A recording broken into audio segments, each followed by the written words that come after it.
Well, you wonder why I always dress in black. Why you never Hey, see John and my- Mike from brew-juice.com.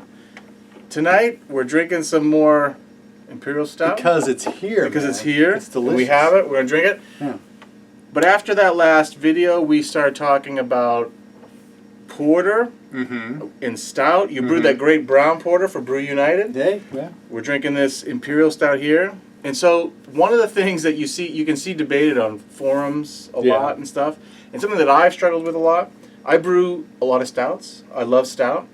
I haven't brewed a lot of porter, probably because maybe I haven't really found a lot of examples that I really love. I mean, the question remains, aside from, say, put aside what you know about, say, BJPC styles. Okay. Put aside what your favorite brewery calls a porter or stout. What I want to talk about tonight is what is it that defines a porter for you versus a stout? If you're going to brew a porter and a stout, and you want to have two distinct beers, what is it that would make them distinct? Okay. Well, it's funny, thinking about that, color is the big difference for me. I think that stout needs to be black. It needs to be like this. It's always, right? Yeah. Always. Like I don't. If you told me this is a stout and you handed me something that was brown, I would say this is not a stout. This may be a porter. So that to me a porter has that dark brown color to it, ruby highlights, and then you can get stouts with ruby highlights. But most of the stouts I see are these opaque, black-looking beers. Yeah. So porter to me, like, if I'm just going to think about it from a high level, color is the big differentiator. Now, in terms of flavor, brown porter to me is a different animal than, say, robust porter, which when I first started getting into brewing, I did porters, and it had black patent in it, and it had roasted not roasted barley, put that aside. It had like a pound of Crystal 60 in it, and chocolate malt, and black patent. And I was like, okay, that's great, and then it would get you that brown color. Yeah. And then, with stouts, it was, okay, well, don't do black patent because it gives you that, I don't know, black really patent quality character. That taste that you don't want in a stout. Use roasted barley because that's what Guinness uses or what have you. And so, therefore, that's what stouts are, no matter if it's an oatmeal or dry stout or milk stout or what have you, it's always, go back to the roasted barley. So, I always go with color to start with that, but then it's the flavor profile.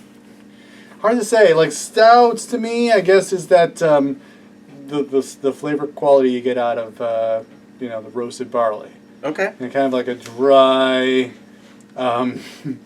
I don't want to say roasty, but it's like, it's kind of like it's hard. Yeah. Like a dark tasting, like without the malt side of it. Yeah. Because, like, I think when you roast malt to that color, it has, burnt sugar taste, where the barley does not have any of the sweetness that comes along with it. Because it's not malted. Right. It comes with it. So your porters always have more of a roasted malt taste, like when we were chewing that. Sure. So we're like the brown malt, and you chewing from your Brew United. So like your even when I brown malt. And even when I roasted the Pilsner malt to a black color, or even like a very dark brown color, to try to make it chocolate.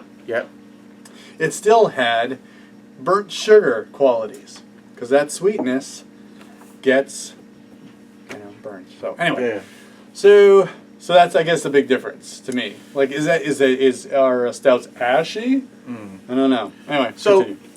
For me, and this is really rooted in some of my initial sampling of porter from years ago, which is probably fundamentally wrong now. Long time ago, but 20 years ago, right? 20 years ago. But to me, the real difference between the two, I like the color argument, but for me, like the big thing with every beer is, well, how does it taste in the end?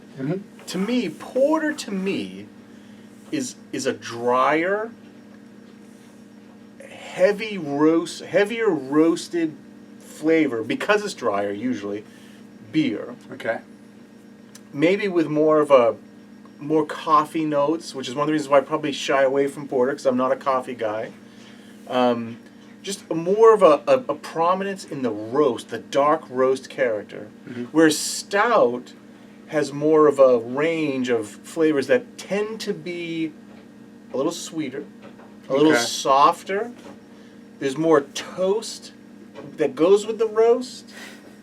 You know, I just find that personally, in my mind, porter tends to be a darker flavor, a darker experience, where stout is more of there's definitely that dark malt quality, but it's got a lot of other supporting things in there. It's got toast, it's got caramel sometimes, it's got stuff like that. Now, see, the weird thing about stout, though, right, is that stout, if you do look at the guidelines, there's a tremendous big breadth of stouts, right? You've got, if we just want to talk about, if you're going to define basic stout as, say, Guinness, a dry stout, then you can take the caramel argument out of it altogether. But there is a softness to that beer, right? Which is probably because of the nitro. Yeah, I was going to say, Maybe it's because of the roasted barley. It doesn't have the harsher, I mean, I don't like that word harsh because, I mean, it's not necessarily harsh. It's just that it's more intense. I think so. To me, like a porter has a more intense roasted flavor than Guinness. Yeah. Guinness is soft. It's inviting. It's enveloping. It's like a pillow. Where roasted barley is like, it's been a hard day. We're gonna have a dark beer. We're here. It's a dark. We're here. We're drinking and they even call it robust porter. Yeah. Okay. So for me, it's kind of like that.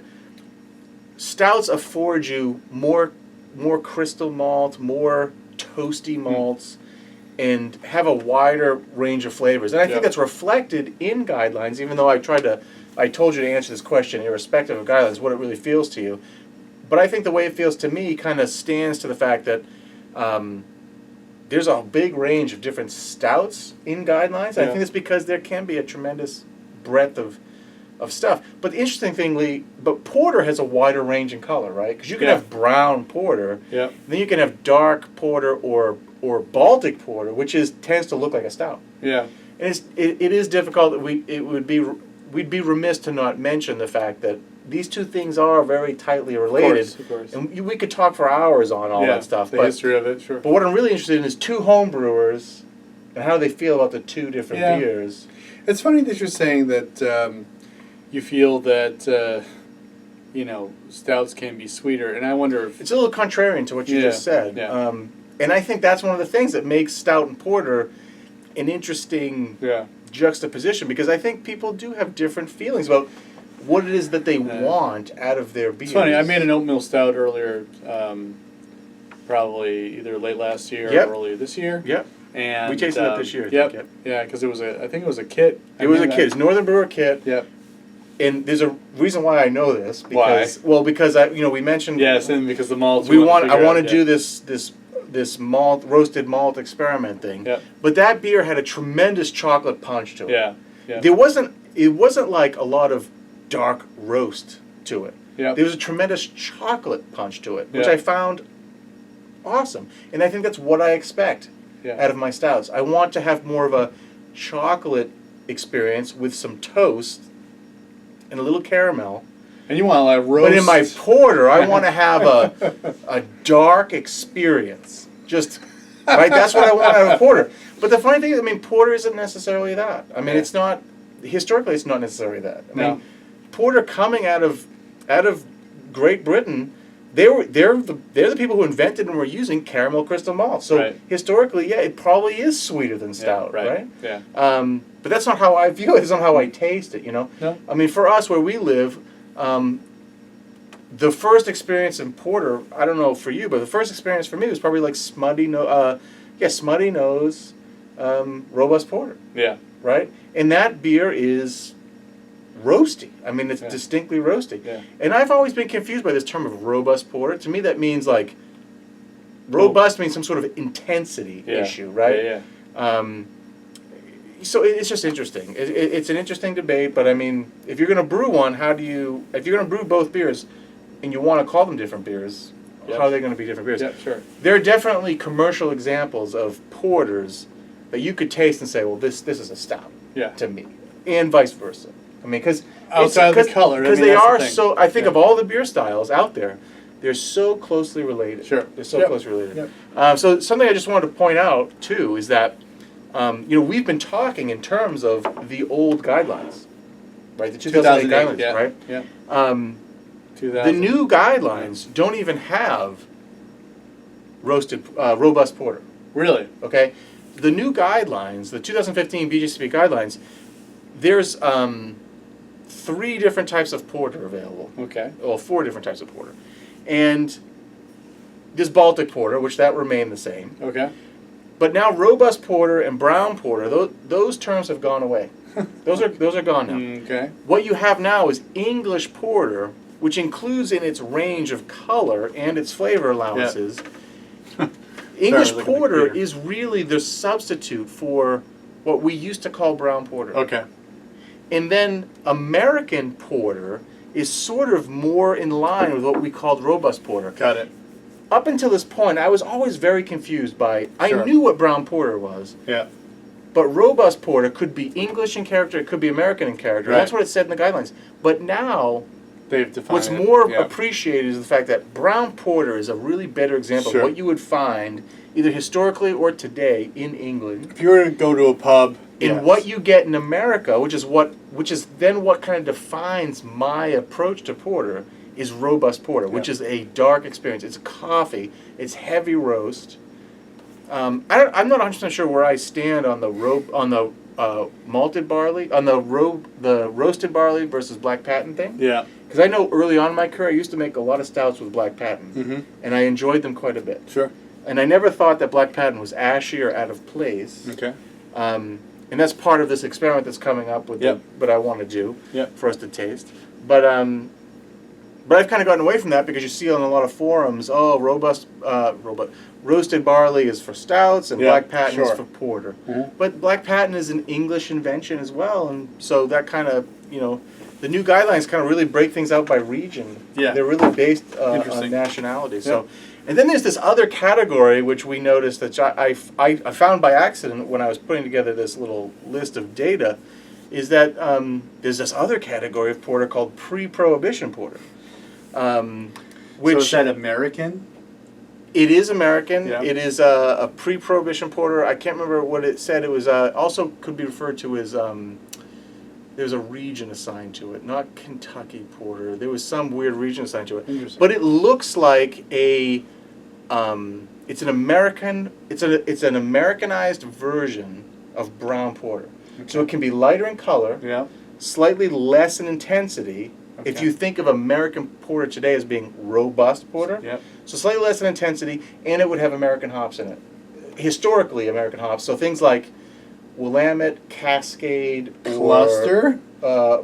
Cluster's more of an English hop, right? No, that's an Is that an American hop. Yeah, yeah, yeah. So the 3 that they mentioned specifically were Cascade, Yep. Willamette, and maybe it was Cluster, but the other one. So I'm it's just thinking cluster like pre-prohibition stuff. but having a lower gravity. So anyway, that's our discussion. That's porter and stout, right? For us. Yeah. I mean, I think as we move forward, you've brewed a great brown porter Sure. for the Brew United Challenge. Sure. I know that we both agree that Jameel brown porter recipe is tremendous. Mm-hmm. That's why I want to brew it before the end of the year. I primarily focus on brewing oatmeal stout because I'm intrigued by that style. I love the creaminess of it. Yep. I have a kegerator behind us, but I don't have a nitro system. So I feel like I chase down oatmeal stout because I want that creaminess that you get from a dry stout. Maybe I don't want all that caramel flavor. I mean, I've made a couple dry stouts, but I want to reinvest in that. But I have a really good friend of mine who loves porter, and I want to learn to brew a great porter, Yep. specifically for that guy, because he would be my benchmark for great Good porter. porter, yeah. You know? Good. So anyway, that's our discussion. You could talk about this for hours. We right? could. So I think um, it's we open it up to you, the viewer. Yeah, let us know what you think. if you're seeing the video. Porter, stout. Leave a comment on our post on our blog. Leave a comment below on YouTube. We post a video every week, so if you're into this kind of thing, especially if you're into like just talking beer and home brewing, subscribe to our channel.